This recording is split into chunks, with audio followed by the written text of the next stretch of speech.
Okay, let's start discussing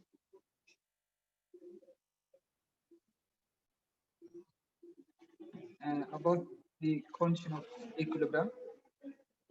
There are two conditions that must be satisfied if a body is to be in equilibrium. Just to say a body is in equilibrium, it needs to satisfy two conditions. The first one is first condition equilibrium, and the second one is second condition equilibrium. So a body to be in equilibrium, it must satisfy these two conditions. The first condition is a force acting on a body must be zero. It must sum to zero. When you say force can be one-dimensional force or linear force or collinear force, or it can be coplanar force. If it is coplanar force, then the force is two-dimensional force and needs to come up to zero. The first one, if it is a linear force, then the force needs come to zero. This one is the first condition. We want to say sum of force. There may be a number of forces that acts on a given body. There may be a number of forces that acts on a given body. Then to say a body is in equilibrium, the sum of this all force need to be zero. But the force can be in coplanar force. If it's coplanar force, then force in x direction need to be zero, and a force in y direction need to be zero. Then if it is satisfied, then we can say that the first condition has been fulfilled. To say a body is in first condition equilibrium, the sum of force needs to be zero, or it's sum to zero. But the force can be coplanar force or two-dimensional force. Then the force in x direction should be zero, and the sum of force in y direction should be zero. And the second condition of equilibrium is the torque acting on a given body need to be zero, which means the sum of or the net torque acting on a body need to be zero. When we say net torque, it can be clockwise torque and counterclockwise torque. It should be zero, or in other words, work in clockwise direction have to be equal to this work in counterclockwise direction. Then torque in the counterclockwise direction. Then the torque in clockwise direction and the torque in counterclockwise direction, if they are the same or equal in magnitude, then there is no turning effect on a given body, and the body can be in equilibrium, or we can say that the force is in equilibrium. We can see this concept with example. For example,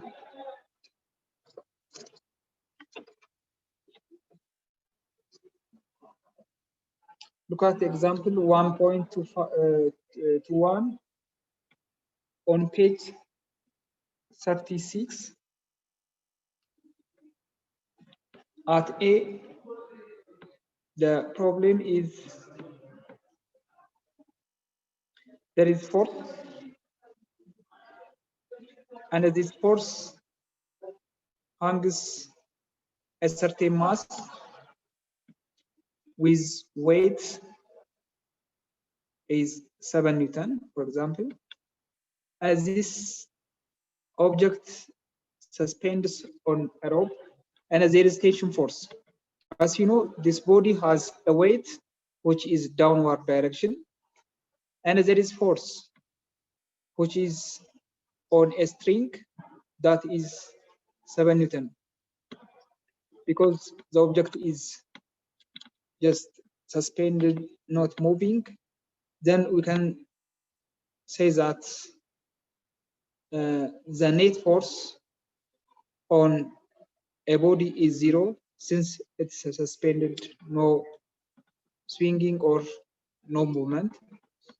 Then the upward force is 7 Newton, and the downward force, since the direction is down, let's use a negative sign, is 7 Newton.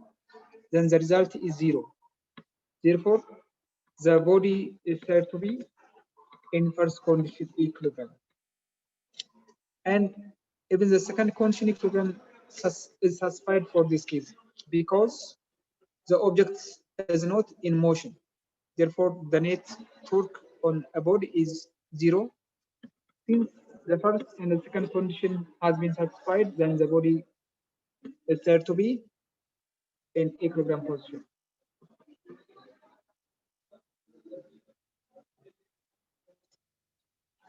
And the second example that is given on your textbook is given at B, and there is a beam or a stick which is suspended on a certain hook-like material, and which is tied with a rope. Assume this is a stick or a beam of maybe wood, it can be, and there is force given at two ends of the beam, which is 3 Newton, and here is 3 Newton. So we have two downward forces, which is 3 Newton to the left side and 3 Newton to the right side. And the beam is held by a rope with an upward force of 6 Newton. And a distance from this end up to a pivot point is 1 meter. And a distance from this pivot point up to the end is 1 meter, which means the beam is 2 meter thick, which is suspended at its midpoint or at this middle point. And then let's see the first condition. The first condition, equilibrium, says the sum of force acting on a body need to be 0, and we have three forces. Let's be, this one is force 1, and this one is force 2, and this is force 3. So we have three forces. Then let's sum up these three forces. F1 is down, and F2 is also acting downward, and F3 is upward force. Then this should be 0, just to satisfy the first condition equilibrium. And F1 is minus 3 Newton, and F2 is also minus 3 Newton, and no, F3 is positive 6 Newton, and this becomes 0. Therefore, no net force acting on a beam. The sum of forces acting on a beam is 0. Then the first condition has been satisfied, and let's see the second condition. The second condition, equilibrium, and it says the turning effects of force need to be 0.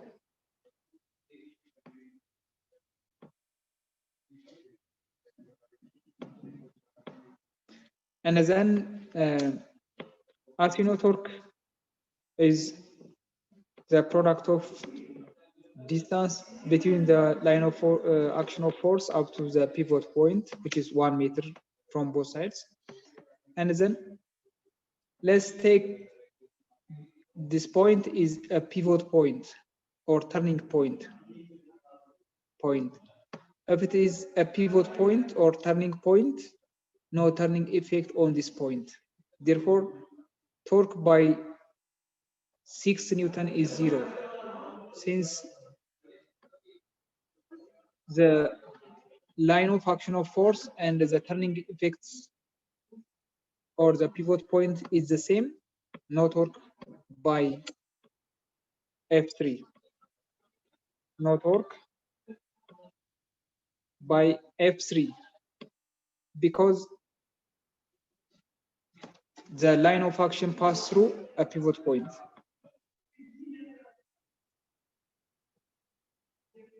The line of force pass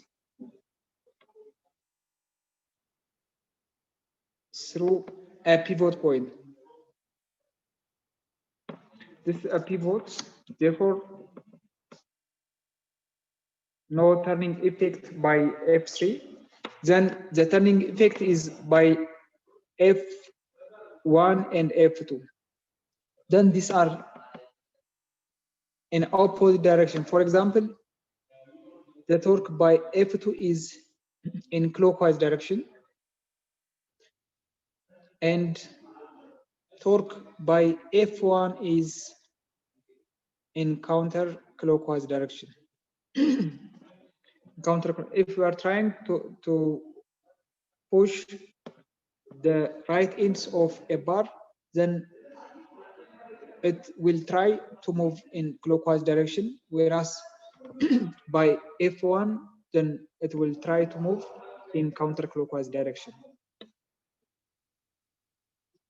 Then the net force need to be 0 just to satisfy the second condition equilibrium.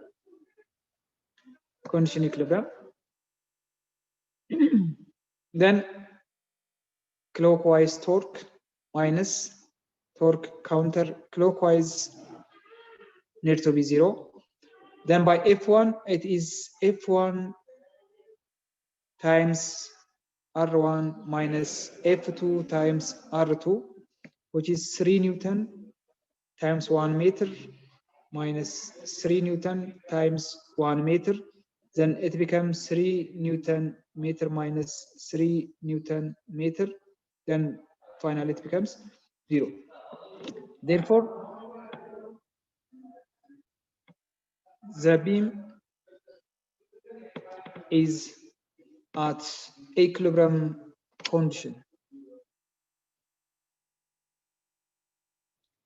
because it satisfies both first condition equilibrium and second condition equilibrium. Since it satisfies both the first condition equilibrium and the second condition equilibrium, then the body is said to be in equilibrium position.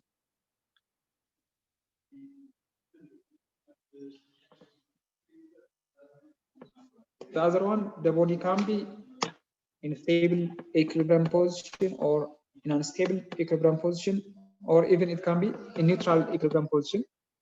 For example, if a body is in stable equilibrium, then the tendency of an object, if it is displaced, to return it to its original position. If it is in a stable equilibrium position, then if we are slightly displace the object, then the object will regain its original position. Then if a body that is slightly displaced returns to its original position, then the state of equilibrium is stable equilibrium. Second one is unstable equilibrium. When an object is at unstable equilibrium position, it is a tendency of an object, if it is slightly displaced, to keep move and not return to its original position. If it is slightly displaced, then the body move further, not return to its original position. And the third one is neutral equilibrium position. For neutral equilibrium position, if an object is slightly displaced, it will not return to its original position, nor it moves further. It will not gain its original position, as well as it will not move further. Then if an object doesn't show such situation, then it's said to be a neutral position. For stable position, the object will retain or regain its original position, even though it's displaced. But the displacement needs to be slightly pushed or slightly it needs to be slightly displaced. And for unstable equilibrium position, it shows the tendency of an object. If it is slightly displaced, it keeps to move further because initially it was at unstable position. Then if it is slightly pushed or slightly disturbed, then it will move further. Third one is neutral position. If an object is at neutral position, will not show any further movement or returning to its original position. Doesn't respond for a disturbance. It will stay there. Okay, the other point that we're gonna discuss today is Newton's law of universal gravitation. The other name of this law is simply Newton's law of gravitation, and it states that every body attracts every other body in the universe with a force that is directly proportional to the product of their mass and inversely proportional to the square of the distance between their center. For example, if there is two bodies, whether they are closest to each other or whether they are distant or far apart, there should be an attraction force, and this attraction force is called gravitational force. And as this gravitational force, for example, the two bodies has a distance, which is distance between their center,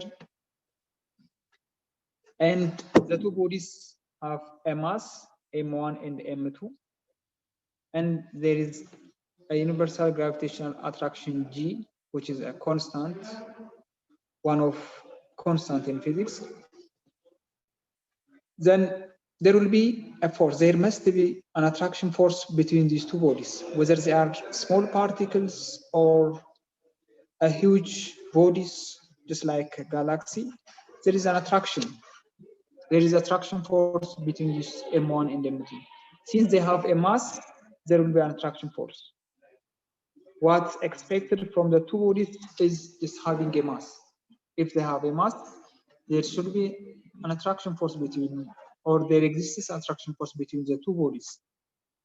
And the magnitude of this attraction force is directly proportional to the product of mass 1 and the mass 2. Since it is directly proportional to the product of M1 and M2, if the mass is large, then the attraction force will be larger. And if the mass is small, then maybe the attraction force will be somewhat insignificant, or it will not have any effect. The other one, this force is inversely proportional to the square of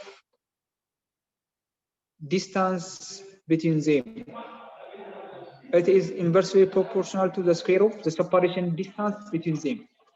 So it holds, or it have an inverse relation with a distance. If the a distance between them is small, then the attraction will be large. But if the distance between them is so large, then the force becomes insignificant. And the other one, what we need to know is about universal gravitational constant, which is constant, not vary. This value is constant all over the universe, and the name is universal gravitational constant, or simply gravitational constant. One point that you need to know here about universal gravitational constant is it is small in magnitude, which is 6.67 times 10 raised to minus 11 Newton meter square over kilogram square, which is very small number. This is minus. G is very small number. This number, by the way, is experimentally found number, which is very small number because it is raised to minus 11 Newton meter square over kilogram square. Since it is very small number, then attraction force becomes small. For example, if you this force with gravitational force, or if we compare electrostatic force with gravitational force, electrostatic force is much more greater than the gravitational force because of, the difference is because of their constant. Therefore, a gravitational constant is very small number, which is raised to minus 11. Then due to this smallness, then a gravitational force is a weak force. Due to this gravitational constant value, then the gravitational force is very weak force, even though or despite its value, there exists between two bodies, but the value is very small, or sometimes it is insignificant or not observed on small particles. The effect is not observed on small particles. Let's see with the example. The problem says find the gravitational force between the Earth and the Moon. The approximate value of the mass of the Moon is 7.35 times 10 raised to 22 kilogram, and the approximate value of the Earth is 5.98 times 10 raised to 24 kilogram, and the distance between the center of the Earth up to the center of the Moon is approximately 3 times 10 raised to 6 kilometer.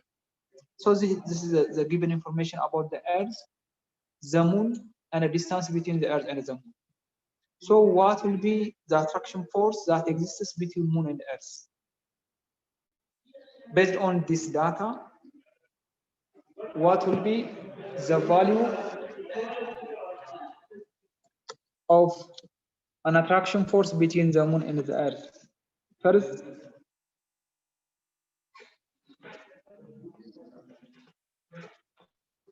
we have to list down the given quantities, which is the known values. For example, the mass of the Earth is 5.98 times 10 raised to 24 kilogram, and the mass of the Moon is approximately 7.35 times 10 raised to 22 kilogram, and a distance between the Earth and the Moon is approximately 3 times 10 raised to 6 kilometer, or which is 3 times 10 raised to 9 meter. We need to convert into meter first. And then we are looking, for example, if this is Earth and there is Moon, this is Earth and the Moon, and a distance between Moon and Earth is R, and the mass of the Earth is ME, and the mass of the Moon is M, small m. Then what will be the value? A force between the Moon and the Earth becomes gravitational constant times mass of the Earth times mass of the Moon divided by distance between the Moon and the Earth square. Then the value of this G is 6.67 times 10 raised to minus 11 times mass of the Earth is 5.98 times 10 raised to 24, and the mass of the Moon is which is 7.67 35 times 10 raised to 22 divided by distance between the Earth and the Moon is approximately it is 3 times 10 raised to 9 the whole square, because this all quantities are expressed in SI units. So what will be the result after processing? We get the value 3.25 the times 10 raised to 18 Newton, which is a big force because the mass of the Earth and the mass of the Moon, since it is large, then the force becomes significant force.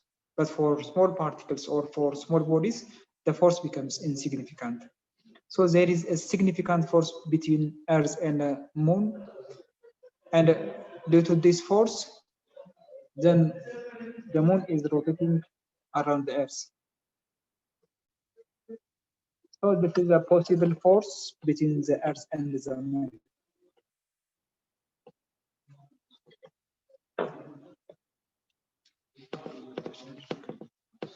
Okay, the other point, you have an activity which is taken from your textbook at page 39. 39 and problem number 12. And the problem says, explain why the system is in equilibrium. For example, figure 1.47 is given on your textbook. There is a beam which is exposed to 3 forces, and you need to identify the direction of this force. 4 Newton force is upward force, 1 Newton and 3 Newton force are downward force, and the length of the beam is given. To the left, the length is 3 meters and 1 meter is to the right. So the beam is 4 meters long, but the pivot point is at 1 meter from the ends of, from the right ends of the beam. Then is the beam in equilibrium? How to decide whether the beam is in equilibrium or not? We have to check the first condition equilibrium and the second condition equilibrium. Is at equilibrium in accordance with first condition, and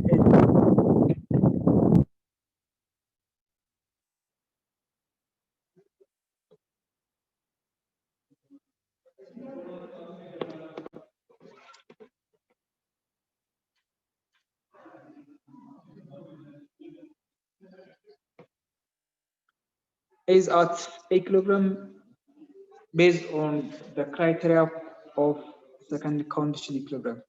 So what we are going to do is, first we need to check whether there is net force or not. If there is net force, then the first condition will fail. But if the first condition is fulfilled, then we're going to check the second condition. If the net torque acting on a beam is 0, then we can say that the beam is at equilibrium, but the two conditions need to be satisfied or not need to be fulfilled. If one of the two is failed, then the body is not said to be at equilibrium condition.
Okay, I think the beam is at equilibrium position because the net force will be zero since 4 Newton is upward force and 4 Newton is downward force. Then when they are subtracted, it becomes zero.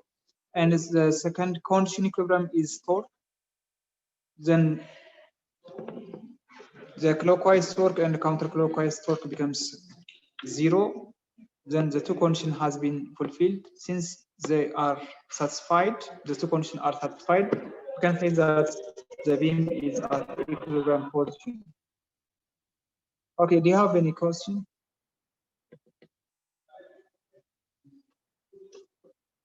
Do you have any question?